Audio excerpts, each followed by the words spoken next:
Hello and welcome to another video. The original plan for today was to go to the Black Mountains in Wales, but looking at timescales and things, it was going to end up being a bit of a rush, which kind of goes against the idea of wild camping for me.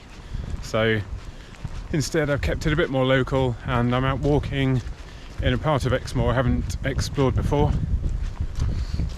I've got the Terra Southern Cross 1 tent in my backpack, which I bought a couple of weeks ago.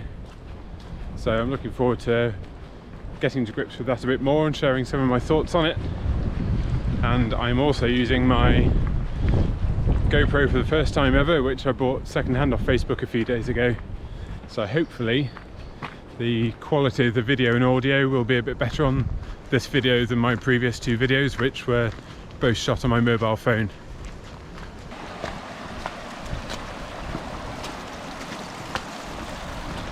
It seems like forever since we weren't being battered by a storm.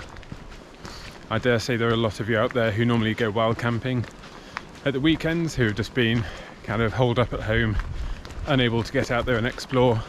But as you can see, the sun has come out here for me in Exmoor, so I decided to take off this afternoon and tomorrow morning so I could come out and make the most of the decent weather.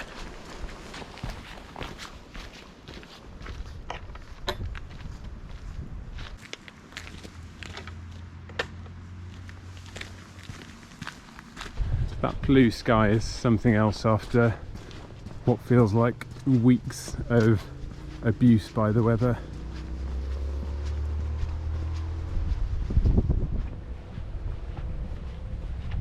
I'm following the Two Moors Way along here for a little bit, not too far, and then I'm going to see if I can find somewhere to camp that's dry. I am noticing it's quite boggy on the floodplain immediately next to the river, which is to be expected, but I hope I can find somewhere slightly elevated where it's going to be dry enough to put my tent.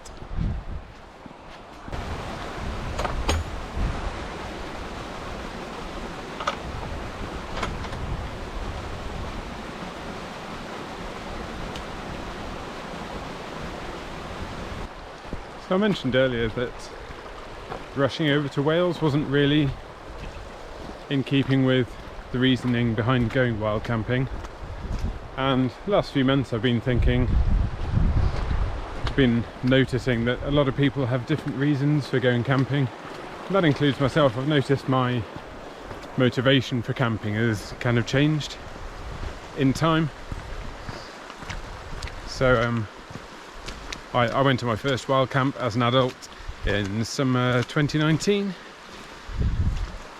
and at that particular point in time I just felt like I wanted to go somewhere in the middle of nowhere, just completely disconnect, get peace and quiet and just be away from it all. Really, that's all I wanted. So I woke up one day and just thought, I'm going to go camping today.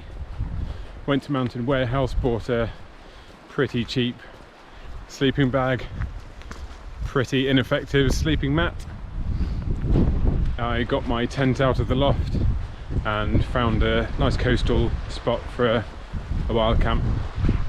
It was a cold night, the sleeping bag didn't really do the job, the sleeping mat was as good as useless, but I really enjoyed it anyway. I just wanted to be, like I say, just on my own, far from anything, and I achieved that. That was the main goal that night. As a kid I was always really interested in camping equipment, and I'd always be flicking through the survival shop catalogue. I don't know if anyone's ever seen that, but this is in the 90s.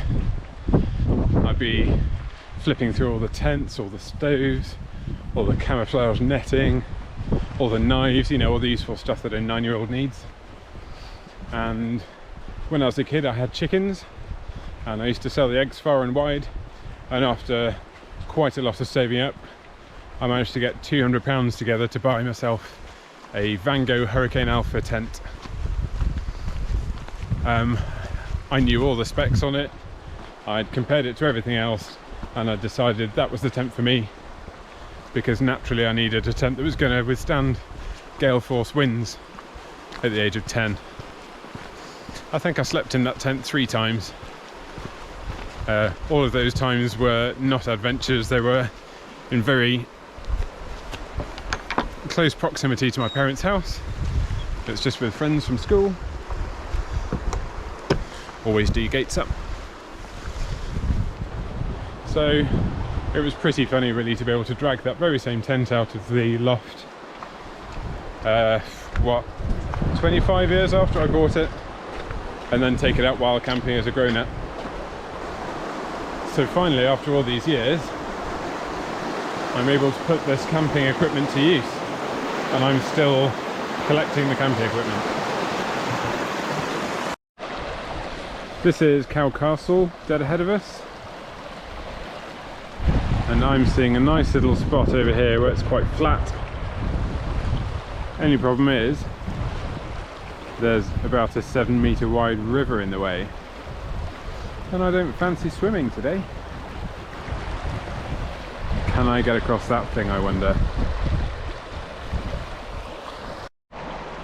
I think the answer to that is no.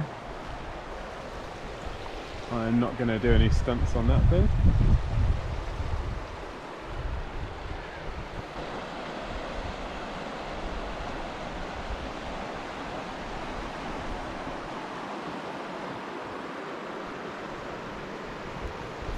I can see some fish down here. I don't know if you can pick them out on video.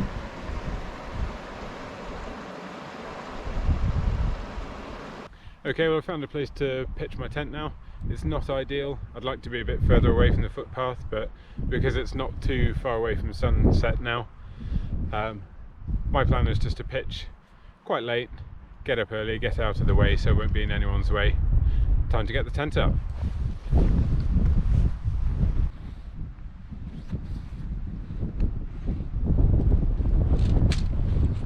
So as I said, I've got the Terra Southern Cross 1 with me today. I bought this tent 2 weeks ago. I have used it once in Dartmoor.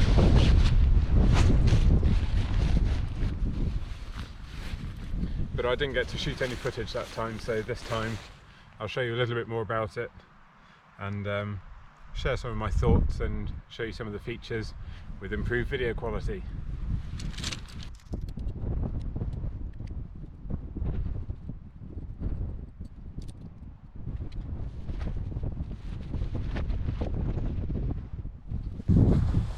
This is the fun bit, taking the clips and snapping them on. Couldn't be much easier. All the way up and over the top, right over this ridgepole, and last one now.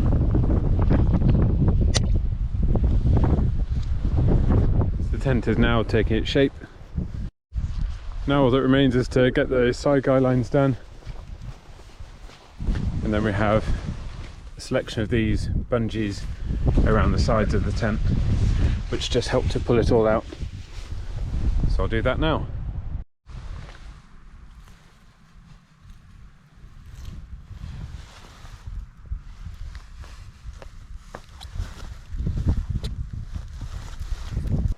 And I would now say we're looking pretty good.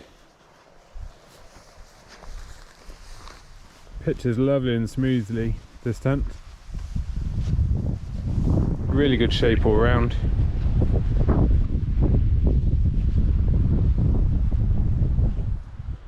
And the view's not too bad either.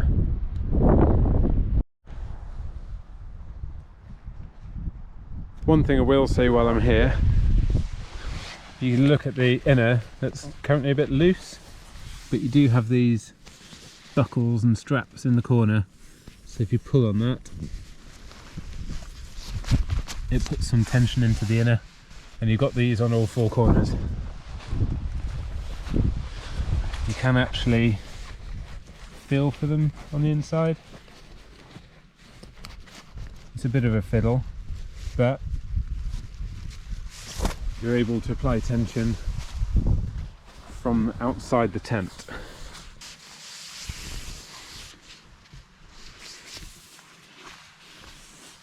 So you can see, hopefully, with those straps pulled tight, The inner tent itself is pretty tight in here. It's time to fill it with my stuff. My sleep system tonight will be the Thermarest NeoAir XTherm sleep mat, which I've found to be a really good replacement for my X bed Sinmat UL7.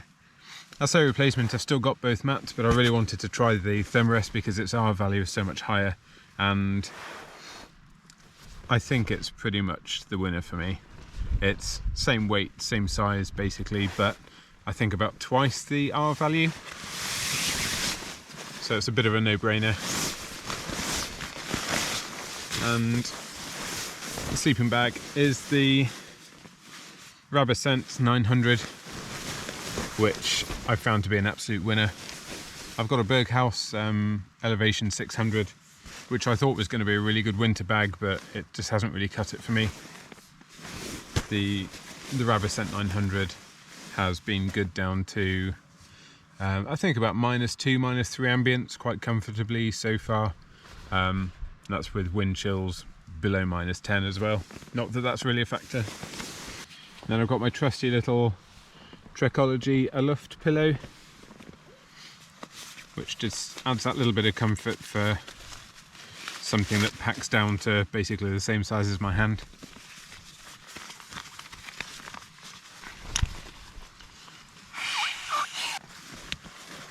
That's that.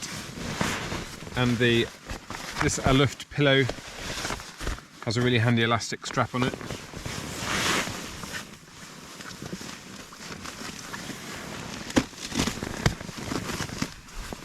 So that you can secure it to your sleeping mat.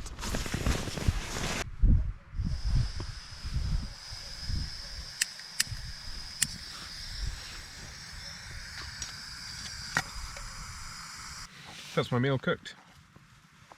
It's piping hot and delicious. As ever, just being careful not to drop any on my mat, because I know I'd hate myself for that. Well, I've finished my dinner now. It's time to have some nice hot chocolate, and then I'll just chill out a bit before bedtime. There's no signal here whatsoever. No phone signal, no data network. So it's probably going to be a bit of a switch off and then an early night for an early rise. I'll see you in the morning.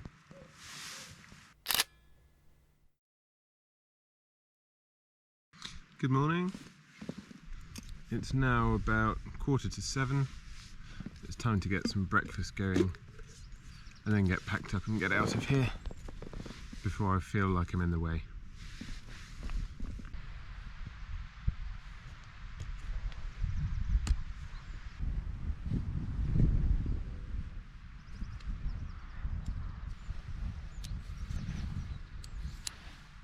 Okay, I'm all packed up now. I've been careful to leave no trace again, so I mean there's barely even any flattened grass here, so you wouldn't know I was here. I've got about a 5 or 6 mile loop back to the car now, I think. So it's time to make some tracks.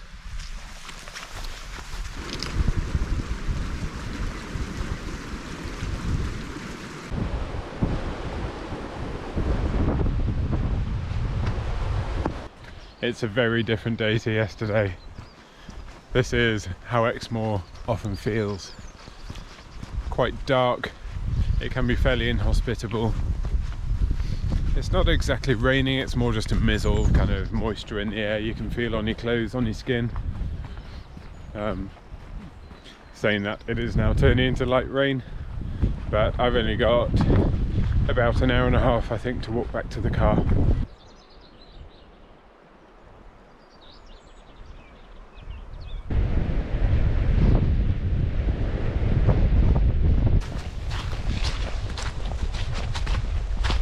Well, my walk's nearly over now, so I'll end the video here. Thank you for coming along on this trip. I hope you've enjoyed it. Drop any comments down below of anything else you'd like to see, any questions you got following this trip or about my tent. Thank you to everyone who's subscribed so far as well, that means a lot. And if you'd like to see more of my trips, you know what to do. I'll see you on the next one.